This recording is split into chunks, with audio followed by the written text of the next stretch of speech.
We're good. All right. So congratulations on your win.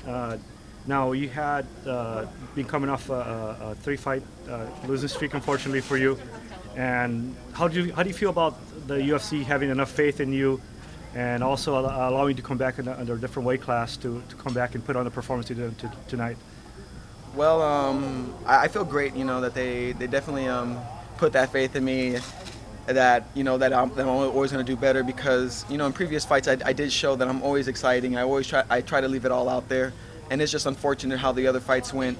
And really, it was totally on me, man. Those fights that I lost, I was taking it too seriously, man. Like, it was. I don't think any of those fights that I lost, I was ever smiling. I was serious. I was so focused on trying to get the win because I haven't lost in a while, and I just wanted to keep that streak going. So all that pressure of just wanting to try and win again really got to me. And for this fight, I really didn't care whether I won or lost. I said I'm just gonna go out there and do what I love. I mean, I wanted to do this. Why am I gonna be serious about it? So let's just get out there and have some fun. And it really worked out for me. And the rehydration, was that a factor as far as moving up to featherweight? Oh no, I just cut like 5 pounds for this fight. I feel great at featherweight. Um, it's natural for me. For a while I could cut to 35, but after I grew a little bit, it just became nearly impossible. I mean, I was destroying my body just trying to get down to 35.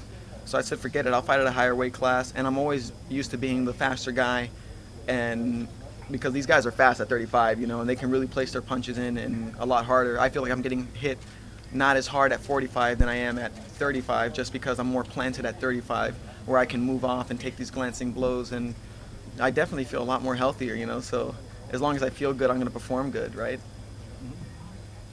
Now, as far as like you said, you have a cool look. A lot of people I think appreciate the fact that you have a sort of positive attitude. I mean, do you think that's sort of the thing that can launch you ahead of other people in your weight class, as far as your recognition factor, in addition to your fighting skills?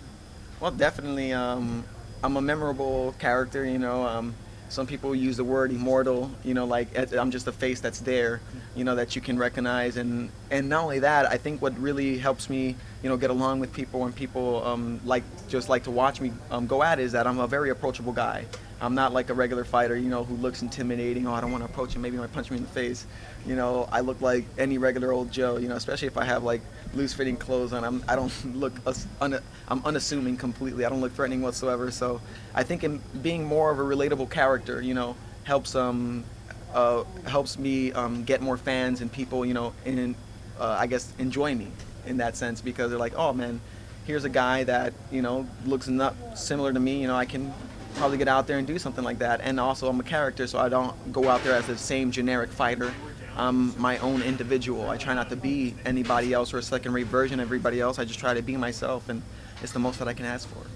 And then for tonight's fight, were you expecting to get that phone call one more time to fight for the UFC? And after or leading up to the fight, I mean, especially like you talked about having a relaxed performance, how were you able to manage your stress level? Well, not cutting weight helped a lot. But at the end of the day, it was just some soul searching, I do a lot of meditation, a lot of introverted thinking. I try to go deep into myself so I can find myself sometimes. And when I looked into myself, I started to remember who I was and not who I became. And remembering who I was a person that just enjoyed doing it. And I wanted to get back there again. And so this whole camp was just me trying to get back to that creativeness, trying to get back to that individuality, trying to get back to that shine, just get out there and be yourself. So that's what helped me out a lot. I started to see myself as a little kid again. Talk a little bit about that mental strain, not to keep going back to the weight cut thing, but how much did that kind of mentally vex you to be having that struggle to make that weight? Well, you got to think about it. If you're hungry the whole time and you're thinking about food the whole time, your body hurts and you might pass out sometimes. You're not thinking about the fight whatsoever. You're not training. You're just focusing on getting the weight off. This whole camp, without cutting weight, I was able to just train. Not trying to. All I focused was on training, my techniques, and what I was going to do out there, trying to be myself out there rather than trying to get some weight off. There was no other outside thinking other than this match, other than this art that you call martial arts. There was nothing else outside of that. It was just me and him. That's it. So with the IV ban, do you kind of think that this might be good for fighters in the sense that they're going to need to fight up that weight class and maybe fight where they should be fighting instead of just depleting their body to a point that it's just dangerous? Oh, hell yeah, it's going to be a lot better. And when you think about it again, I say this all the time, if none of us cut weight, we'd be still fighting the same people, just at higher weight classes. So it really doesn't make a difference. It just became some weird tradition, some cult tradition that we're all going to kill ourselves before we get into the fight, and then now we're in the fight angry at somebody we never even met.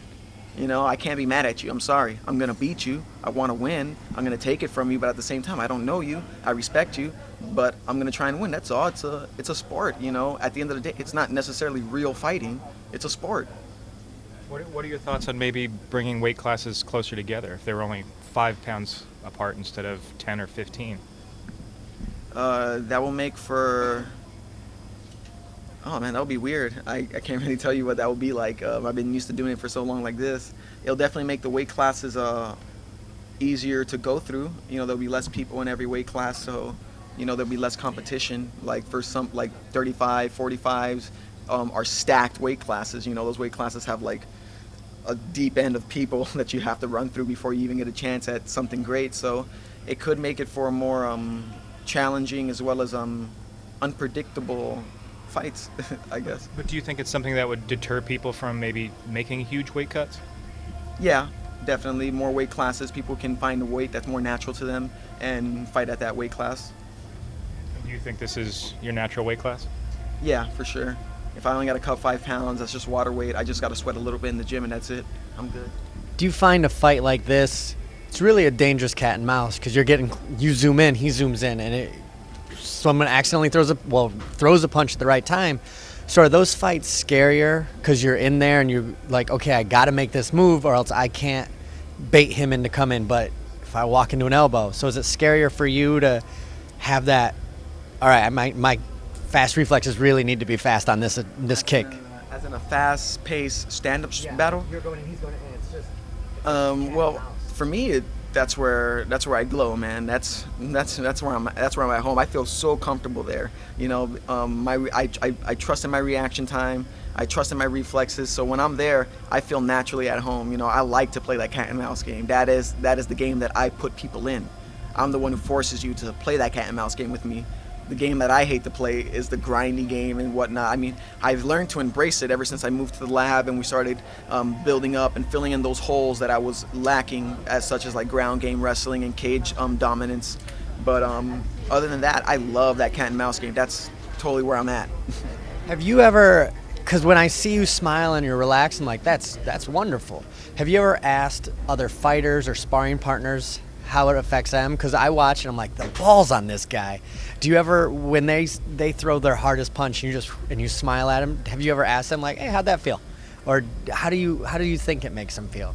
Well, I definitely know how it makes them feel because I do ask people.